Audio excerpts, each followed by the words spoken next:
ఉజ్జయిని మహంకాళి అమ్మవారి సేవలో దశాబ్దాల పాటు ఉన్న ఆలయ ప్రధాన అర్చకులు మనతో ఉన్నారు. నమస్తే. నిజంగా గురువు గారు ఈసారి మాత్రం ఎప్పటంతకంటే ఎక్కువ కష్టపడాల్సి వచ్చింది మీడియా లోపలికి రావడానికి. ఏర్పాట్ల విషయంలో కూడా భక్తులు కొంత నిరసన వ్యక్తం చేసిన పరిస్థితి నిజం. ఎందుకు ఈ పరిస్థితి? ఎందుకు ఏర్పాట్ల విషయంలో ఇంత అలసత్వం?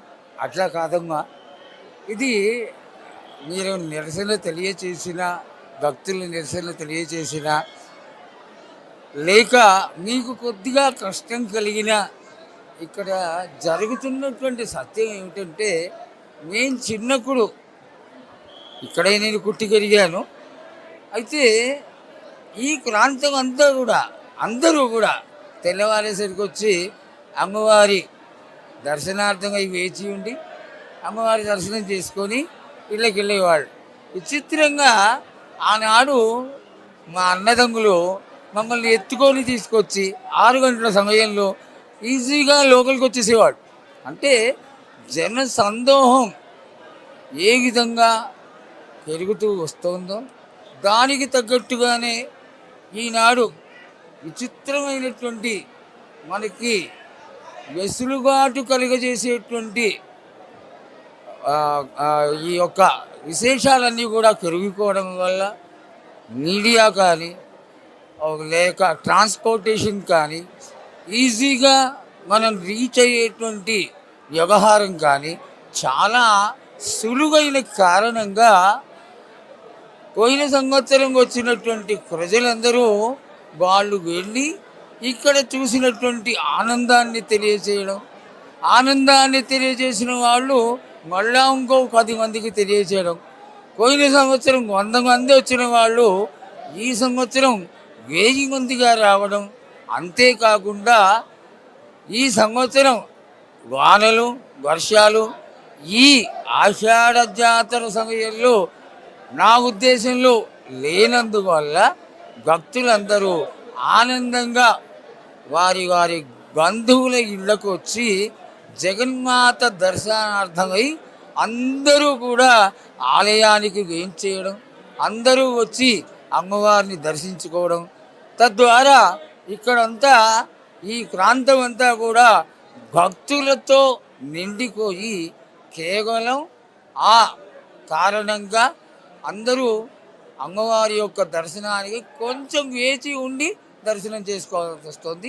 అంతేకాని వేరొక ఉద్దేశం అయితే కాదని నా ఉద్దేశం. గురువుగారు, ఈరోజు అమ్మవారికి చేసిన సేవలు ఉదయం నుంచి కూడా ఇప్పటి వరకు, ఇంకా ఈవినింగ్ ఎలాంటి సేవలు చేయబోతున్నాం, పూజలు చేయబోతున్నాం?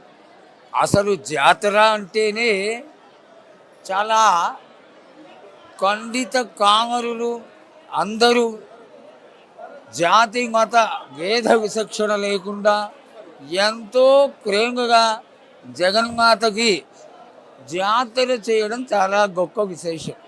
ఈ జాతరలో విశేషం ఏంటంటే, ఏ జాతుల వాళ్ళు, ఏ కులాల వాళ్ళు, ఏ మతాల వాళ్ళు అందరూ ఇక్కడ నుంచి వెళ్ళి ఆ ఉజ్జయినిలో ఉన్నటువంటి మహాకాళిని తీసుకొచ్చి ఇక్కడ ప్రతిష్ఠ చేసుకొని 1813వ సంవత్సరం నుంచి ఈ జగన్మాతకి ఈ యొక్క ఆషాఢమాస విశేషంగా 15 రోజులు జాతర చేస్తాము అని తెలియజేయడం.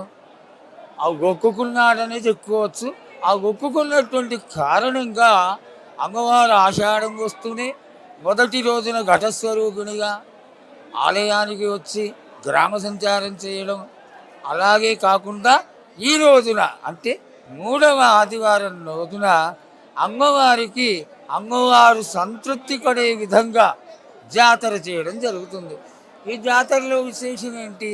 ముత్తైదువులందరూ చాలా సంతోషంగా ఆడగుడ్లకి ప్రేమతో అమ్మ తినాలి అనేటువంటి భావనతో పాయసాన్ని వండి గోనం చేస్తారు, ఆ గోనాన్ని సమర్పిస్తారు.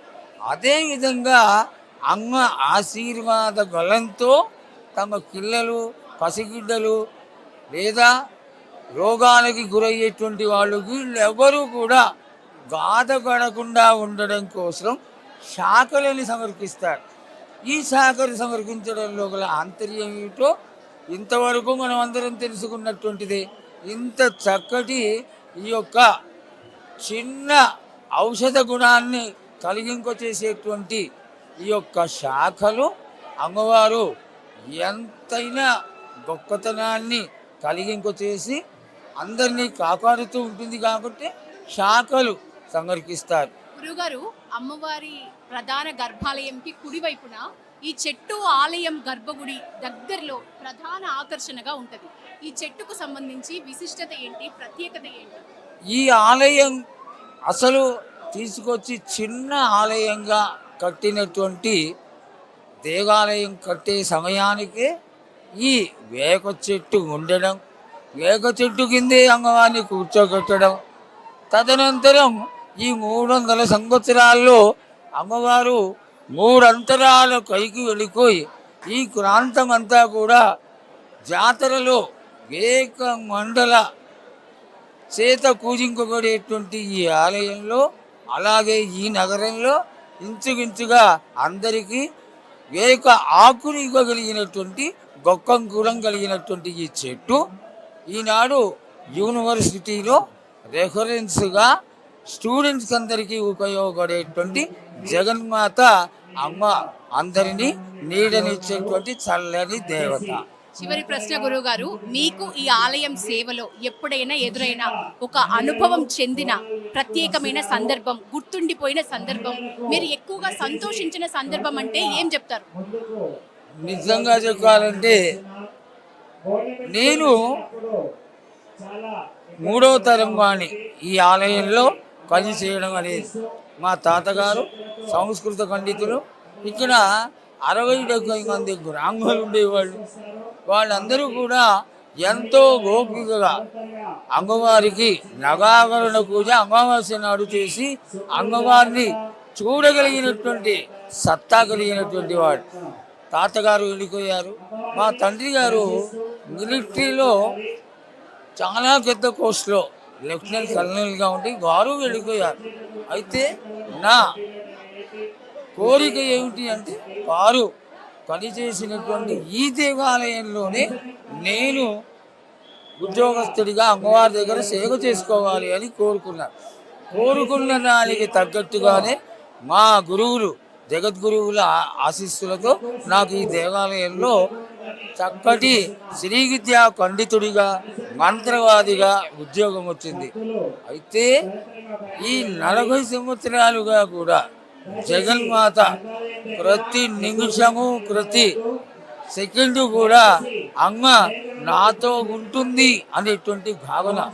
ఏ విధమైనటువంటి కష్టాలు వచ్చినా, ఆరోగ్యానికి సంబంధించిన లేదా ఇతరములైనటువంటి కష్టాలు వచ్చినా ఆ క్షణంలో అవి పటాపంచలై వాటంతటి అవి తక్కించుకుపోయి నేను ఎల్లవేళలా అమ్మవారి నీడలో సుఖ సంతోషాలని అనుభవిస్తూనే ఉన్నాడు. మంచి, చాలా అదృష్టవంతులు నిజంగా. మీలాంటి వాళ్ళు ఇక్కడ ప్రధాన అర్చకులుగా ఉండటం మా అందరి అదృష్టం అని చెప్పాలి. ఇది మొత్తంగా గురుగారు చెప్పినట్లు ఈ వేప వృక్షానికి కూడా సుమారు వేల సంవత్సరాల చరిత్ర ఉంది.